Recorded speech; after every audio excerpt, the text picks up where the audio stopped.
Assalamualaikum warahmatullahi wabarakatuh. Selamat pagi dan salam sejahtera bagi kita semua.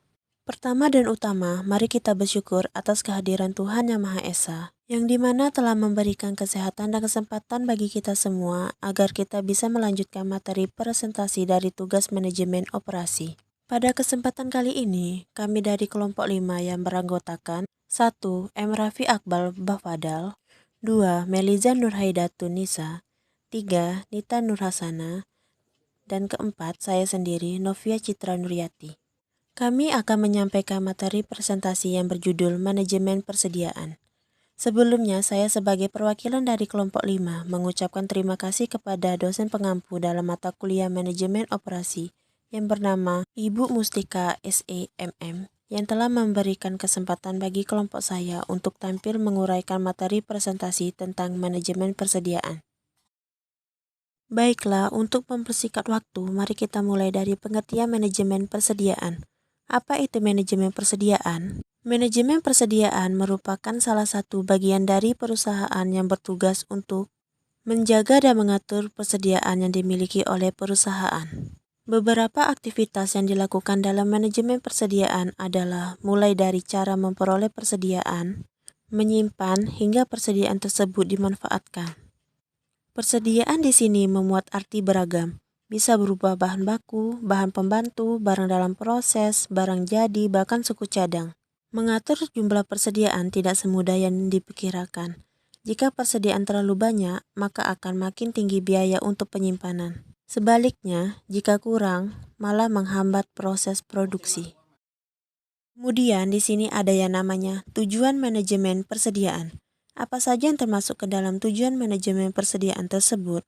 Yang pertama, memberikan kemudahan dalam memastikan adanya persediaan melalui safety stock. 2. Dapat memberi waktu luang untuk pengelolaan produksi dan pembelian. 3. Dapat mengantisipasi perubahan permintaan dan penawaran.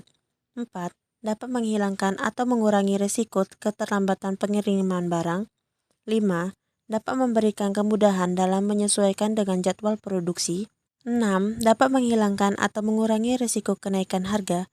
7. Dapat menjaga persediaan bahan yang dihasilkan secara musiman. Dan yang terakhir adalah 8. Komitmen terhadap pelanggan. Manfaat manajemen persediaan terdapat dari 5 manfaat. 1. Dapat mengurangi terjadinya pencurian dan kerusakan pada persediaan. 2. Dapat menetralisir resiko yang akan terjadi dalam penundaan produk dengan cara selalu menyediakan bahan baku yang dibutuhkan. 3. Dapat memberikan layanan jasa yang memuaskan pada pelanggan dengan cara selalu menyediakan barang yang dibutuhkan. 4. Dapat mengurangi kerugian dari jatuhnya harga di pasar. 5. Dapat meminimalisir terjadinya pemborosan pada biaya yang dikeluarkan pada pengadaan persediaan, misalnya kerusakan, pengeluaran, penyimpanan, dan lain sebagainya. Fungsi manajemen persediaan. 1.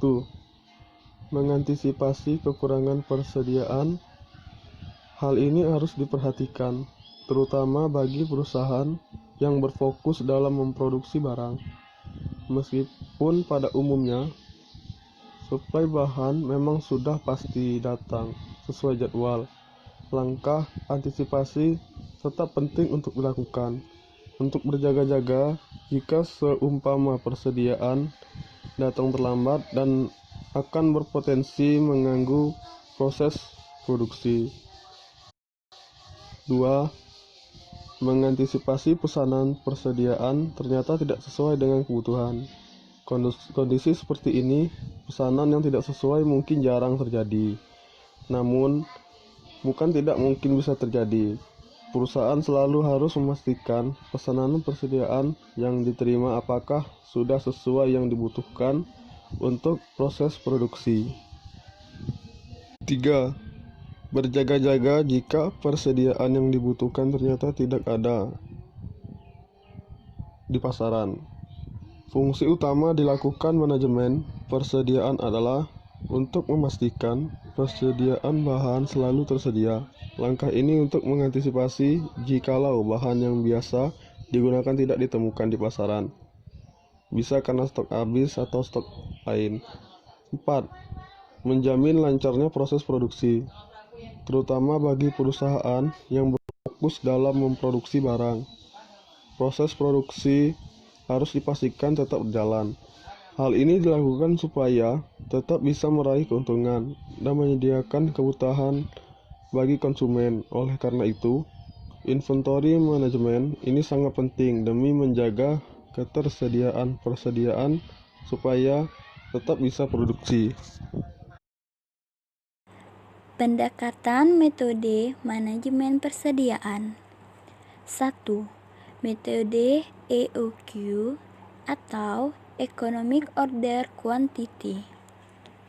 Biasa disebut dengan metode kuantitas pesanan ekonomi. Metode ini merupakan salah satu metode pengelolaan persediaan dengan cara membeli persediaan sesuai dengan pesanan yang diterima. Misalnya, seperti perusahaan yang mendapatkan pesanan. Sudah ditentukan oleh pemesan berapa jumlah pesanan, spesifikasi, serta waktu kapan harus selesai. Dengan begitu, perusahaan akan memperhitungkan berbagai hal termasuk tentang berapa kebutuhan bahan, spesifikasi, serta berapa harga bahan baku untuk memenuhi pesanan tersebut. Jadi nanti sudah jelas berapa kebutuhan dan nominalnya. Tidak akan sampai terjadi bahan sisa alias pas. Cara ini banyak membawa manfaat, mulai dari tidak ada biaya pemeliharaan, serta biaya gudang untuk penyimpan sisa bahan. 2. Metode MRP atau Material Requirement Planning, lebih dikenal dengan metode perencanaan kebutuhan material. Metode ini merupakan metode pengendalian serta perencanaan persediaan untuk menjamin bahan baku selalu tersedia. Selain untuk menjaga supaya bahan baku tetap ada untuk digunakan, metode ini pun berguna untuk memastikan persediaan berjumlah sedikit. Karena dengan semakin sedikit jumlah persediaan, otomatis biaya untuk menjaga persediaan tersebut juga makin sedikit. Dalam metode ini akan dilakukan beberapa perencanaan, mulai dari penjadwalan pembelian, jadwal produksi, hingga waktu pengiriman persediaan bahan baku. 3. Metode JIT, Just in Time. Metode ini mempunyai istilah lain yaitu metode tepat waktu. Memungkinkan perusahaan sebisa mungkin dibuat tidak menyetok atau memiliki persediaan, sehingga perusahaan diusahakan memiliki persediaan nol atau mendekati nol. Hal ini karena jika posisi perusahaan seperti itu, biaya persediaan juga tidak akan dikeluarkan. 4. Metode analisa ABC. Dalam metode ini dilakukan penggolongan persediaan di mana dasar penggolongan tersebut adalah nilai serta persediaan. Yang dimaksud nilai di sini adalah nilai total dari persediaan, bukan harga persediaan per unit. Setiap item persediaan akan diberikan label sesuai kelasnya masing-masing. Ini dilakukan karena setiap item persediaan diperlakukan berbeda. 5. Metode Periodic Review. Dalam metode ini memungkinkan dilakukan pengesanan persediaan bahan dalam jarak waktu yang sama. Jadwal pesan barang sudah terjadwal secara rutin. Jadi, manajer keuangan dapat memperkirakan berapa pengeluaran untuk pembelian bahan baku tersebut. Metode ini mempunyai keunggulan tersendiri. Keunggulan tersebut salah satunya yaitu mampu meredam fluktuasi permintaan kebutuhan bahan baku. Metode ini juga sangat mudah dilakukan karena tidak perlu melewati proses administrasi yang panjang. Hal tersebut dikarenakan proses pembelian persediaan sudah terjadwal rutin. Namun, metode ini mengharuskan perusahaan memperbanyak stok untuk mengantisipasi saat tiba-tiba pesanan produksi membludak.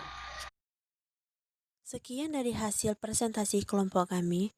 Mungkin hanya itu yang bisa kami katakan dan kami sampaikan. Saya berharap semoga presentasi yang kami berikan ini dapat bermanfaat bagi teman-teman semua. Jika kami dari kelompok 5 ada kekurangan dan kesalahan dalam menyampaikan materi, kami mohon maaf sebesar-besarnya, karena kesempurnaan hanyalah milik Tuhan. Dan selanjutnya, kami akan membuka sesi tanya jawab untuk teman-teman sekalian. Kepada teman-teman yang mau bertanya, saya persilakan. Sebelumnya, terima kasih atas semua waktu yang telah diberikan. Wassalamualaikum warahmatullahi wabarakatuh.